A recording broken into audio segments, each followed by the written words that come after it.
ऐसी मेरे समाज की प्रतिभाएं जिनको समाज एक आशा भरी नजर से देख रहा है। और पत्रकार बंधुओं, आज जब वहां से रवाना हुए तब एक मन में भाव था कि कैसा कार्यक्रम होगा, वहां प्रतिभाएं कितनी होगी, लेकिन यहाँ आकर बड़ी खुशी मिली कि राजस्थान के अंदर 12वीं में प्रथम स्थान प्राप्त करने वाली बच्ची भी यहाँ की और सेकंड स्थान प्राप्त करने वाली बच्ची भी यहाँ की। और एक बच्ची अभी लक्षिता यहाँ है क्या, अभी लक्षिता वो आरएस बनी। ऐसे प्रतिभाओं से मिलने का मौका मिला। मैं समिति का आभार व्यक्त करूंगा, गोविंद जी आपका आभार व्यक्त करूंगा कि आपने यहाँ बुलाया और ऐसी प्रतिभाओं से मिलने का अवसर दिया। साथियों, हम लगातार, डॉक्टर साहब आप भी सभी जो समाज के लिए पीड़ा रखता है वो लगातार प्रतिभा सम्मान समारोह करता है। और इन प्रतिभा सम्मान समारोहों में हम अपनी प्रतिभाओं को मंच पर उनको बुलाते हैं, सम्मानित करते हैं। 10वीं 12वीं और 10वीं 12वीं की प्रतिभाएं टॉपर होती है 90% से ऊपर, 95%, 98%, 99%, लेकिन हम उनका आगे ध्यान रखना छोड़ देते हैं और वो ग्रेजुएशन तक जाते जाते अपने फ्री फाल से, जैसे पतंग कट जाता है ना अपने आप गिरता है, वैसे वो अपने आप पता नहीं कहां गुम हो जाती है हमारी प्रतिभाएं। इसलिए मैं खास गिरे इनको संभाल के रखिए और लगातार तराशिए। आप ये मत कहिए कि ये जाने इसका काम जाने, हम तो पढ़ा सकते हैं, लेकिन देखिए आज समाज का हर बच्चा और हर व्यक्ति पढ़ा हुआ है। निरक्षर नाम की तो चीज ही नहीं रही। सब पढ़ते लिखते हैं, सब पढ़ रहे हैं, लेकिन पढ़ाई की दिशा क्या है, जब तक हम दिशा नहीं तय करते तब तक हम किसी लक्ष्य को प्राप्त नहीं कर सकते। ठीक है ना बेटा? जब तक हम लक्ष्य ही नहीं है हमारा तो हम कैसे प्राप्त करेंगे? इस बात के बीच में गैप कहाँ रह गया? मैंने माननीय मुख्यमंत्री जी ने जब मुझे ये दायित्व सौंपा और इस दायित्व के बाद में जब मैं लगातार, पहले देखो गंगानगर के अंदर छोटे से दायरे में काम कर रहा था, फिर मुख्यमंत्री जी की कृपा से ये बड़ा दायित्व मिला तो पूरे राजस्थान में गए, वहां हर जगह प्रतिभा सम्मान समारोह में हमारे समाज की प्रतिभाएं देखी। लेकिन एक पीड़ा भी, हमारे अधिकारी क्यों नहीं है? हमारे समाज की प्रतिभाएं किसी मुकाम तक क्यों नहीं पहुंच रही है? उस मुकाम तक पहुंचने के लिए कहां कमी रह गई? तो जो बात मेरे मन में आई, जिस बात को मैंने अपने अनुभव से और कुछ लोगों से, शिक्षाविदों से और बड़े लोगों से बात करके जो बात निकाली, वो मैं आपसे शेयर करना चाहता हूं कि हमारा अपने बच्चों से संवाद नहीं है। हम उनसे पूछते ही नहीं कि तुम क्या बनना चाहते हो, हम पूछते ही नहीं हमारे बच्चे क्या बनना चाहते हैं। एक ही बात, बेटो कह रहे हैं कि साहब पढ़ा है, कितनी पढ़ा है? 12वीं में, नंबर कितना आया? 95%। अच्छा, अब कह रहे हैं, बोले कॉलेज जा रहे है, अब आगे क्या करेगा? बोले वो जाना है। अपन ठा को नहीं, ये ठा नहीं होने की आदत हमें बदलनी होगी। जिस तरीके से लक्ष्यता के माता पिता ने उसको लक्ष्य भी दिया और उसको उसकी तरफ पढ़ने की प्रेरणा भी दी, उससे बच्चा कामयाब होता है। आपको बरोबर उसके साथ में जुड़ना पड़ेगा। इसी कड़ी में पूछने के लिए मैंने लगातार देखा है, अनुभव रहा है, हमेशा लामा जी साथ रहते हैं, तो उसमें बच्चों से जब पूछते हैं ना तो माँ बाप का संवाद आज से पहले शायद हुआ ही नहीं होगा। इसमें 10वीं की कितनी प्रतिभाएं बैठी हैं अभी? 10वीं के बच्चे हैं क्या? 10वीं वाले 11वीं में आगे जो 3 और 12वीं वाली बाकी सारी सब 12वीं के क्या? यहाँ सब्जेक्ट कौन सा है आपके पास में? आर्ट्स। बड़े शहरों में जहां ये प्रतिभा सम्मान समारोह होता है वहां पर तीनों कैटेगरी मिल जाती है। साइंस भी होती है, कॉमर्स भी होता है, आर्ट्स भी होता है। साइंस वालों के लिए अपॉर्चुनिटी मिलती है उनको कि वो अपने आप को डॉक्टर की साइड में ले जा सकते हैं या वो इंजीनियर बनाने की साइड में ले जा सकते हैं, और कॉमर्स वाले हैं वो सीए बन सकते हैं, वकील बन सकते हैं, इस प्रकार की। लेकिन जो आर्ट्स वाले हैं, आप लोगों का मनोबल है वो आर्ट्स लिए है या है ही नहीं, कोई और बात ही नहीं है। अब हम क्या करें, हम भी ऐसे बन सकते थे, ये हो सकते थे। लेकिन मैं ये कहता हूं कि उनके लिए तो कुछ कैटेगरी है, आपके लिए भारत की सारी सर्विसेज आपके लिए है। आर्ट वालों के लिए सारी इस दुनिया के अंदर जो उपलब्धियां है वो आपके लिए आसमान, खुला आसमान है। अब आप 12वीं की प्रतिभाएं 90% से ऊपर कितनी है? सारी, वेरी गुड, ये सारी 90% से ऊपर है। मैं माइक का है जी,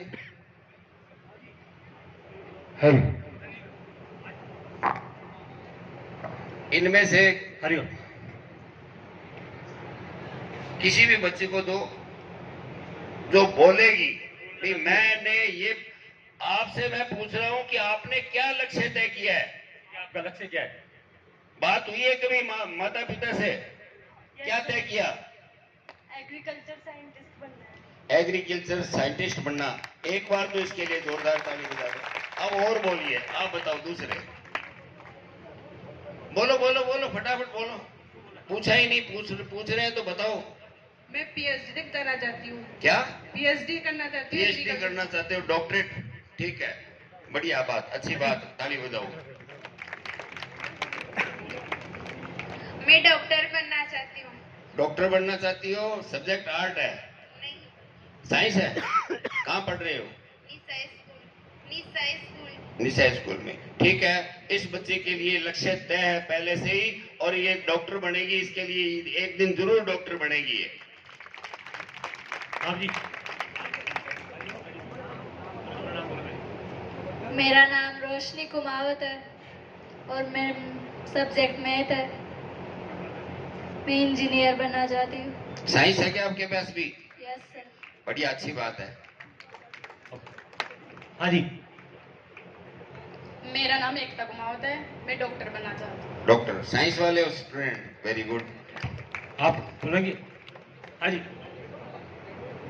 मेरा नाम खुशी खरवास है और मैं 12th आर्ट्स से हूँ। मेरे 99.40 अंक है और मैं पहले बीएसटी से करके टीचर बनना चाहती हूँ और फिर यूपीएससी करना चाहती हूँ।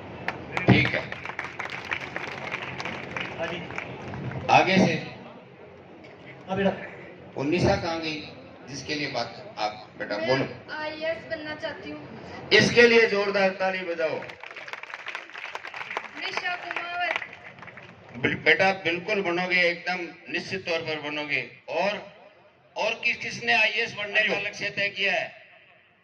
मेरा नाम नव्या मीरा है, मैं आईएएस बनना चाहती हूँ। आईएएस बनने वाली प्रतिभाएं कितनी है? किस किस का हौसला बढ़ रहा है? एक तो आप थे, खड़े रहो खड़े रहो। एक और कौन है? आ जाओ इधर, आ जाओ, आगे आ जाओ, आगे आ जाओ। इसके अलावा आगे आ जाओ ना,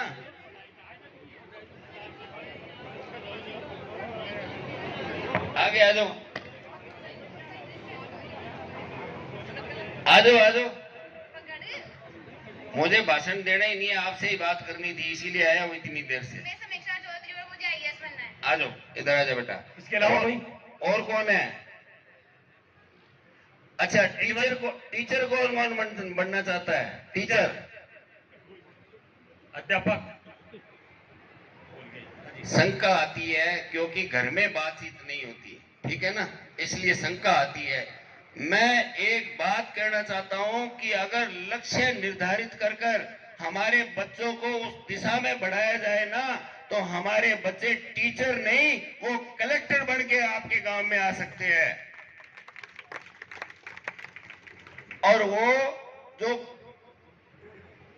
कांस्टेबल की भर्ती के अंदर कितनी मेहनत करनी पड़ती है, पुलिस में भर्ती होता है तो बड़े खुश होते हैं ना, हमारा बच्चा एएसआई की परीक्षा देके थानेदार लग गया। लेकिन उतनी ही, क्योंकि उसको मार्गदर्शन नहीं होता, उतनी ही जो मेहनत करेगा तो वो एसपी बन के भी आ सकता है, एसपी बन के भी आ सकता है। इन बच्चों ने ये तय किया कि यूपीएससी का एग्जाम कर देंगे। ये एक बच्ची जो बोली थी ना, मैं टीचर बनूंगी पहले फिर यूपीएससी का एग्जाम दूंगी, है ना। इसने ये कहा ना, तो मैं एक बात कहना चाह रहा हूं आपको कि ध्यान से सुनना, आपको सारों को बोलना है साथ में मेरे। आज का जमाना वो गया जब हम बाबू से धीरे धीरे प्रमोशन होके आईएएस बन जाते थे, होता था ना, एसडीएम बन गए और आगे प्रमोशन होती थी। आज की तारीख में 24 साल का लड़का और 24 साल की लड़की कलेक्टर बन के आ जाती है और एसपी बन के आ जाती है। आती है ना, डायरेक्ट आती है ना। तो इनके लिए एक बात है, सीढ़ियां बोलना पड़ेगा, माइक दे दो इनके सामने, एक में ही बोल लेंगे। हरिओम। कौन बोले? हाँ, आपके लिए विशेष है। सीढ़ियां वो चढ़ते हैं, सीढ़ियाँ वो चढ़ते हैं, सब बोलो, आपके लिए, सबके लिए जरूरी है। सीढ़ियां वो चढ़ते हैं वो चढ़ते हैं जिनको छत पर चढ़ना होता है, जिनको छत पर जाना होता है, जिनकी निगाहें आसमान पर होती है, वो अपना रास्ता खुद बनाते हैं, जिनकी निगाहें आसमान पर होती है वो अपना रास्ता खुद बनाते हैं। समझ में आई बात? लेकिन सर इसके लिए फाइनेंशियल बैकअप भी होना मैं चाहिए। यही कुछ ना कुछ, यही तो बात है, वार्तालाप की बात है। आप आगे बढ़ो, ये समाज ईंटें लगाएगा नहीं, आपका निर्माण करेगा। हम बाकी सब काम छोड़ के आपके पीछे खड़े रहेंगे। जब जरूरत पड़े तब पुकार लेना, थैंक यू सर। आपके लिए हमारे दिल्ली के अंदर छात्रावास है, उसमें निःशुल्क रहने की व्यवस्था, खाने तक की व्यवस्था है। दिल्ली में इतनी बढ़िया हमारे समाज की संस्थाएं आगे आ चुकी है कि वो आपका सारा खर्चा उठाने के लिए तैयार है। नहीं, आप कोई भी साधन नहीं मिले तो ये मंच बैठा है, हम बैठे हैं, आपको पीछे नहीं हटना है, लेकिन सीढ़ियां नहीं चढ़ना है। हवाई जहाज की तरह से आसमान छूना है आपने, ठीक है ना? बात यह है कि आप बच्चों, आपके लिए बात कह रहा हूं कि हम जब लक्ष्य तय नहीं करते ना, तो आपने अभी 12th का एग्जाम दिया, अब आप कॉलेज में जाएंगे तो एक ही ध्यान में रहता है कि हमें डिग्री लेनी है, यही होता है ना। डिग्री के बाद में क्या करना है, 3 साल तक धीरे धीरे सोचते हैं, और जब डिग्री आ जाती है, बीए करोगे और क्या करेंगे, बीए होती है ना ग्रेजुएशन के, जो आर्ट वाले सब्जेक्ट वाले, उसके बाद में आपने बीए कर ली। बीए करने के बाद में हम सोचते हैं कि अब क्या करना, फिर होती है बोले एसटीसी कर लेते हैं, अब बीएड करके टीचर लग जाते हैं। छोटे लक्ष्य रख लेते हैं, छोटा लक्ष्य नहीं रखना। इंग्लिश में एक कहावत है, नॉट फेलियर। अगर हम बड़ी परीक्षा में बैठेंगे फेल हो जाएंगे, उसके लिए कहा गया है not failure but low aim is crime. क्या बोला, बताओ खड़े हो गए, मैंने क्या इसका अर्थ क्या हुआ? Not failure but low aim is crime. किसको अर्थ, कौन बोलेगा इसका अर्थ? Not failure but low aim is crime.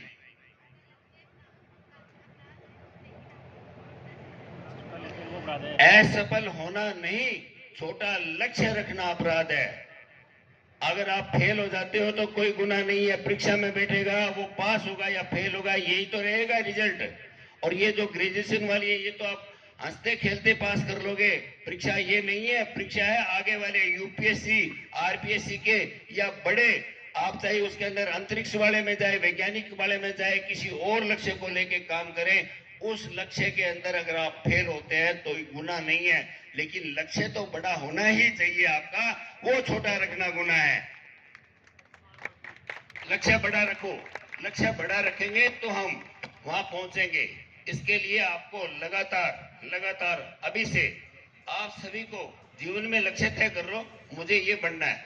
आपको अगर टीचर भी बनना है ना, तो आप पीएचडी करके, डॉक्टरेट करके, और उन टीचरों को पढ़ाने वाले टीचर बनो, ये बन के आना है। प्रोफेसर कॉलेज के कहने का मतलब है कि मन में एक धारण कर लो, हमें साधारण आदमी की जिंदगी नहीं जीनी है, हमें स्टेट से स्वीकार नहीं है, हमें ग्रेड ऑफिसर तो कम से कम बनना है, ग्रेड ऑफिसर। हमें इस बात के लिए लगातार प्रयास करना पड़ेगा, और उसके लिए एक लक्ष्य निर्धारित करके आपको लगातार, अगर आपने, देखिए कोई ज्यादा मुश्किल काम नहीं है, आप लोग भी ध्यान से सुनना। अभी जब first year, second year, third year, 3 साल तो ये पढ़े, 3 साल के अंदर अभी से अगर लक्ष्य तय करके करोगे तो इसके अंदर कम से कम 30 से 40% का आप यूपीएससी का कोर्स कवर कर सकेंगे। अगले 1-2 साल के अंदर फिर आप कर सकेंगे, लेकिन अगर रास्ता भटक गए तो फिर वो पीछे रह जाता है। आप 50-60% कोर्स कवर कर लेते हो जो कि आपने 8वीं से पढ़ा होता है, वही आपके सामने आता है। उसी के अंदर आरपीएससी भी हो जाती है, यूपीएससी भी हो जाती है। तो उसी के अंदर आपको लगातार उसको टारगेट रखते हुए पूरे सब्जेक्ट को पढ़ना है। नंबर मायने नहीं रखता है, आपका दिमाग में वो बातें फिट होनी चाहिए। और जैसे ही बच्चा ग्रेजुएशन लक्ष्य के साथ में अगर आपने टारगेट तय कर लिया, उस टारगेट के साथ में आपने परीक्षा दी, आपके नंबर भी बढ़िया आ जाएंगे, आपका ध्यान भी भटकना बंद हो जाएगा। जब आपका एकाग्रता आएगी तो हमेशा हर हालत के अंदर आप उसके अंदर पहले अटेम्प्ट में लोग आते हैं ना, पहले अटेम्प्ट में, वो ध्यान में रखो कि मुझे क्यों लेने हैं 2-3 अटेम्प्ट। और सबसे बड़ी बात, ठीक है हम ओबीसी में आते हैं ये बातें, लेकिन मेरा आपसे ये कहना है कि 50 की श्रेणी में आने के लिए आपको कुछ भी नहीं चाहिए, आपका खुद का हौसला चाहिए। जो 50 में 100 में आता है वही डायरेक्ट एसडीएम लगता है, वही डायरेक्ट कलेक्टर लगता है, वही एसपी लगता है ना। तो लक्ष्य उसमें भी इतना बड़ा रखना है, उसमें भी ये इतना। सर लक्ष्य तो बड़ा है, तभी मेरा लक्ष्य यूपीएससी है, लेकिन खुद के मतलब फाइनेंशियल मैं क्या कह रहा हूँ, देखिए मैं आपको एक बात बताना चाहता हूँ। आपकी तरह से एक जगह मैं लेक्चर दे के हटा, 3 दिन बाद में, का नाम था, नाम बोलूं, मदन जी, 3 दिन बाद में सूरतगढ़ के पास में विजयनगर एक जगह है, वहां पर चुनावी राजनीति के अंदर चुनावी भाषण में मैं भाषण दिया, बच्चे थे वहां पर दे दिया। वहां से 3 दिन बाद में एक बच्ची का फोन आता है कि बोले दादाजी आप मेरे को पहचानते हो क्या? मैंने कहा बताएगी तो पहचान लूंगा। बोला पूजा नाम है मेरा। मैंने कहा बताओ बेटा क्या करना चाहते हो? बोले आपने कहा था यूपीएससी, तो मैं यूपीएससी करना चाहती हूँ। मैंने कहा बहुत अच्छी बात है, करवाओ, करो, क्या चाहिए मेरे से मदद? उसने कहा मेरा दिल्ली में तो एडमिशन चाहिए उसमें। तो मैंने कहा हो जाएगा, क्योंकि उनके जमीन जायदाद है। लेकिन बोले मेरे माँ बाप कहते हैं पैसे हमारे पास लगाने के लिए नहीं है। तो मैंने उसको फोन पर ये कहा कितनी फीस चाहिए, कहाँ करना है? सूरतगढ़ में कर लो, सूरतगढ़ में निःशुल्क भी कराने वाले बैठे हैं भाटिया में। लेकिन उसने कहा कि मैं वहां पर दिल्ली के अंदर कौन सी इंस्टीट्यूट है, दृष्टि वाला, दृष्टि आईएएस कोचिंग में मुझे कोचिंग करनी है दादाजी। मैंने, जैसे ये लोग बैठे हैं, वैसे एक बीपीएचओ नाम से भी आपने सुना होगा, एक ग्रुप चलता है, उस ग्रुप में मैंने डाला कि ये ग्रुप खाली एक दूसरे को माला पहनाना, साफा पहनाने तक ही सीमित है या किसी की मदद भी कर सकता है। तो सत्यनारायण जी उसके संचालक हैं, उन्होंने कहा आप आदेश कीजिए। मैंने कहा इस बच्ची की फीस भरनी है 1,35,000 रुपए। 3 दिन में 1,35,000 रुपए इकट्ठे हुए और वो बच्ची वहां पढ़ रही है, उसका एडमिशन वहां हुआ। फिर उसके साथ में एक दूसरी और बच्ची का हौसला जागा, बोले इसके साथ में मैं भी जा सकती हूँ। उसने कहा मेरी आधी फीस तो घर वाले देने के लिए तैयार है, आधी फीस आप और करवा दो। दोनों बच्चियां वहां पर तैयारी कर रही है। इसलिए इस बात से घबराने की जरूरत नहीं है। ढूंढना, ये रास्ता भी आपको ढूंढना पड़ेगा, किस तरीके से आपकी प्रॉब्लम सॉल्व हो सकती है, वो रास्ता भी आपको ढूंढना पड़ेगा। इसके लिए लगातार मेहनत, लगातार लक्ष्य के साथ में आप आगे बढ़ो। मेरे सामने बात लोग कर देते हैं सारे आईएएस बन जाएंगे क्या, तो ये सोच के हम एग्जाम ही नहीं देंगे। हम जब एग्जाम नहीं देंगे तो रिजल्ट किस बात का आएगा? आप अगर यूपीएससी का एग्जाम दोगे तो ये यूपीएससी का आएगा, वो बेटी डॉक्टरी का एग्जाम देगी तो डॉक्टर बनेगी, वो इंजीनियरिंग का लिए फाइट करेगी तो एक इंजीनियर बनेगी। तो जो मैं आपको ये बात इसलिए कह रहा हूं क्योंकि एक परमात्मा ने इंसान को ऐसा बनाया है कि वो जो सोचता है ना वो बन सकता है। नरेंद्र मोदी जी ने सोचा था एक दिन प्रधानमंत्री बनूंगा, वो बने हुए हैं, ठीक है ना। अभी उन्होंने सोचा कि बंगाल फतेह करनी है, पश्चिम बंगाल, और वहां भी फतेह हुई है।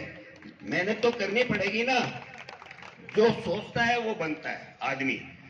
एकलव्य ने सोचा था कि मैं अर्जुन को मात देने वाला धुरंधर तीरंदाज बनूंगा, वो बना।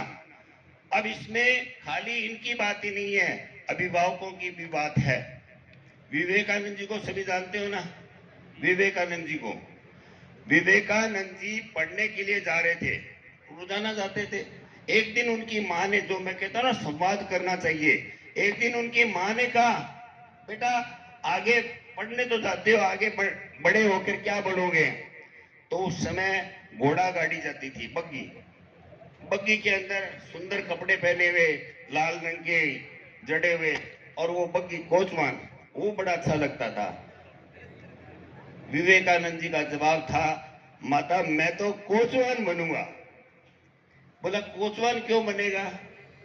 बोले इसको घोड़े चलाने आते हैं, बग्गी चलानी आती है, साथ में ये सुंदर लगता है, बड़ा अच्छा। तो उसकी माता ने वाद विवाद नहीं किया, ना ये कहा कि जो तेरे जी में आए बन। उसने अपना कर्तव्य निभाया, अंदर गई और घर के अंदर से एक तस्वीर निकाल के लाई, जो आप देखते हो, जिसमें कृष्ण भगवान बैठे हुए हैं, 5 घोड़ों के उनकी हाथ में है उनके, और लगाम, और साथ में अर्जुन खड़ा है। तो उन्होंने ये कहा कि सारथी बनना, कोचवान बनना, लेकिन कोचवान कृष्ण जैसा बनना, एक नहीं 5 घोड़ों को लगाम देने वाला और विश्व को गीता का ज्ञान देने वाला बनना। अपनी माता की प्रेरणा से वो विश्व को ज्ञान देने वाले विवेकानंद बड़े, और उन्होंने भारत का नाम रोशन किया। ये होती है माता पिता की प्रेरणा। ये मत कहो कि तेरे जो जी में आए बन। हम पहले तो कह देते हैं जो जी में आए बन, फिर वो रोड भटक के आके घर खड़ा होता है तो बोले ये क्या हो गया। तो पहले ही सचेत हो जाओ। मेरी माताओं बहनों से ये गुजारिश है कि आप लगातार बच्चों का हौसला बढ़ाए। नहीं तू कर सकती है, नहीं बेटा तू कर सकता है, बन सकता है, क्यों नहीं बन सकता, क्या कमी है? समय तो एक ही बराबर है सभी के पास में। किसी के पास में 24 घंटे से एक मिनट काट सकता है क्या कोई? आपका समय कोई काट सकता है क्या? दिमाग के कोई तोल के कांटा लगा हुआ है क्या? भाई इसमें दिमाग ज्यादा है, इसमें कम है, ऐसा तो कुछ नहीं है। तो फिर जब समय बरोबर है, दिमाग बरोबर है, अवसर बरोबर है, अवसर की बात जब बात करते हैं ना, अवसर की जब बात करते हैं, अवसर किसको कहते हो? जो आप अटेम्प्ट करते हो वो अवसर नहीं है। माता पिता की तरफ से आपको पढ़ने का जो अवसर दिया गया, ये सबसे बड़ा अवसर है। ये तो मिल रहा है ना, तो फिर इसका सदुपयोग करो। इसका सदुपयोग करते हुए आपने आगे बढ़ना है और संकल्प लेना है, दृढ़ संकल्पित होते हुए काम करना है। दृढ़ संकल्पित होने के लिए एक ही बात को ध्यान में रखना है कि ईश्वर का दिया, एक जैसे अभी आपको सम्मानित अभी यहाँ कर लिया, तो मैं आप प्रतिभाओं से कहना चाहता हूं कि अभी ये तो छोटा सा है, ये तो छोटी सी बात है। अभी जीवन का इम्तिहान बाकी है, अभी जीवन का असली इम्तिहान बाकी है, हमारे हौसलों की उड़ान बाकी है। अभी तो आप लोगों ने नापी है मुट्ठी भर जमीन, सारा आसमान बाकी है आपके लिए, सारा आसमान बाकी है। इस हौसले के साथ में आप लोग काम करें, आप अभिभावक इनकी मदद करें और ये समाज आपके साथ खड़ा है। हौसला उड़ान होती है, उसके साथ हम सब खड़े हैं, उम्मीद रखते हैं और एक संकल्प के साथ में, दृढ़ संकल्प के साथ में आप आगे बढ़ेंगे तो आपको कोई नहीं रोक सकता। मैं आपको एक उदाहरण गंगानगर का देना चाहूंगा, जिसमें जैसे अभी आपके तीन बच्चे आपके 97% नंबर आए, 95 आए, 94 आए। उसी तरीके से गंगानगर में हमारे नोकवाल साहब हैं, उनके 2 बच्चे, उन्होंने, वो कांस्टेबल थे, एसपी के से कोई काम के लिए ट्रांसफर का या कोई काम था, गए, सारा दिन बैठे रहे, एसपी ने मिलने के लिए समय नहीं दिया, वहां से प्रण करके निकले थे। एक बेटा है, एक बेटी है, दोनों में से एक को एसपी या कलेक्टर बना के ही यहाँ आऊंगा, नहीं तो नहीं आऊंगा। उन्होंने गांव से छोड़ा, गंगानगर आके अपने बच्चों को पढ़ाना शुरू किया। बेटी स्वाति नोकवाल है, उसको दिल्ली में एडमिशन दिलाया, दिल्ली में एडमिशन दिला के, और वो आज IRS के अंदर रोहतक में कमिश्नर है GST की। उससे छोटा बेटा 6 साल छोटा, उसको उन्होंने कहा अछोरी बन गई, अब तू तो आदमी है, तने बनना ही पड़ेगा, ये कह के, और उसके साथ में पूरे तन मन से लगे रहे, और वो बेटा आज दिल्ली के अंदर कलेक्टर लगा हुआ है, दिल्ली में कलेक्टर लगा हुआ है। कौन कहता है कि बन नहीं सकता? बात ये होती है कि माँ बाप के भी मन में विश्वास होना चाहिए अपने बच्चों के प्रति, और बच्चों के अंदर भी ये होना चाहिए कि हम बन सकते हैं। इसके लिए आपको मोबाइल छोड़ना होगा, आपको शादी विवाह छोड़ना होगा, आपको अपने सारे रास्ते बंद करने पड़ेंगे, केवल और केवल पढ़ाई में ध्यान देना होगा, तब आप ये लक्ष्य हासिल कर सकोगे, नहीं तो नहीं कर सकते। संकल्प की बात के लिए अगर बात करें तो ये जो संतुष्टि करते हैं ना, बोले चलो मास्टर तो लाग गयो, चलो जीएन तो लाग गयो, इसमें संतुष्टि होती है ना। तो इसके लिए भी एक बात है कि ईश्वर का दिया कभी अल्प नहीं होता। भगवान देवे जी को ठीक ही ठीक है, तो ईश्वर का दिया कभी अल्प नहीं होता, लेकिन बीच में टूटे वो संकल्प भी नहीं होता, बीच में टूटे वो संकल्प भी नहीं होता। हार को जीवन से दूर रखिए, क्योंकि जीत का कोई विकल्प नहीं होता, कोई जीत का कोई विकल्प नहीं होता। आप सबके लिए बहुत बहुत शुभकामनाएं। मेरे को ये बात कहनी थी, किसी को भी जरूरत पड़े, एक बच्चा भी बुलाएगा, उसके लिए आधा घंटा मेरे पास समय है, एक बच्चे के लिए भी, और कोई आके वहां करेगा तो भी, जैसा मार्गदर्शन आपको चाहिए, लक्ष्य आपको निर्धारित करना है। पीछे समाज खड़ा है, आपके माता पिता खड़े हैं, कोई भी ये नहीं चाहता कि आप छोटी सर्विस लग के, मतलब मैं एक बात कहना चाहता हूँ आप सभी के सामने, टीचर लग गया, खुशी तो उस दिन भी होती है, लड्डू तो उस दिन भी बांट देते हैं, मास्टर लगता है तब, फिर उसको उठा के वहां पर प्रतापगढ़ की ड्यूटी लग गई, बाड़मेर भेज दिया, अब फिर जाते हैं ट्रांसफर करो, 15 साल तक ट्रांसफर नहीं होता, लड़का कहीं शादी हो जाती है, बहू कहीं बेटा कहीं, ऐसा होता है ना। तो भाई आप ही वो अधिकारी बने जिसमें आप अपना निर्णय खुद ले सके और समाज का भला कर सके। आप जिस दिन IAS IPS बन के आएंगे ना, तो ये आपका रेनवाल नहीं, पूरा सीकर जिला, पूरा जयपुर जिला और पूरा राजस्थान आपके लिए पलक पावड़े और ढोल नगाड़ों के साथ में आपका स्वागत करेगा। उसके लिए सबसे बड़ी बात है कि आज तो आपके पापा का नाम है सागर गढ़वा की बेटी, आप तो आज तो नाम है ना, उनकी बेटी के नाम से जानी जाती हो, क्या नाम है तेरा? खुशी। और जिस दिन कलेक्टर बन के आ गई, उस दिन ये परिचय कराया जाएगा, पापा खड़े होंगे पास में, तो ये खुशी के पापा है, ये होता है ना। तो ये भी है कि हमारे नाम से पापा की पहचान हो, उनके नाम से तो आज ही है, कुछ भी नहीं करोगे तो भी है, फला की बेटी, फला की, आपके मम्मी का नाम, बाप का नाम, ये तो आता ही है ना। लेकिन असल कामयाबी उस दिन आएगी जिस दिन परिचय ये कराया जाएगा, ये खुशी के पापा हैं, ये रवि के पापा हैं, ये निशा के पापा हैं। ये बात, ये अपना लक्ष्य आपको निर्धारित करना है। आपको बहुत बहुत शुभकामनाएं, और ये समाज के लिए आपने ये जो मंच उपलब्ध कराया, उसके लिए भी आपको साधुवाद। और रही बात हमारे आरसी कुमावत जी की, वो विषय अलग है, उनका तरीका अलग है, लेकिन टारगेट एक ही है, मैं भी साथ में ही हूं। धन्यवाद। 1 मिनट।